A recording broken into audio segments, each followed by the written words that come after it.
How to recover disabled Facebook account.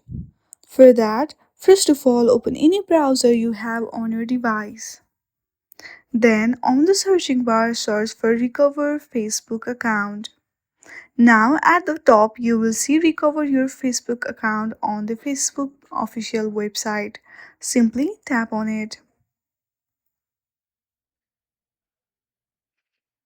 Now, scroll down a little bit. There you will see option of Was this helpful? Simply hit on No.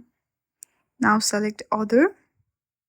Now here briefly describe that your account has been disabled and give them your email address and your password.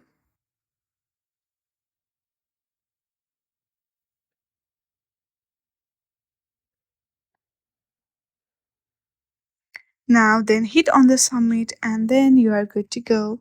In this way, you can recover disabled Facebook account.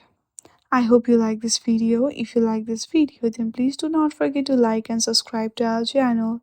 Thank you for watching.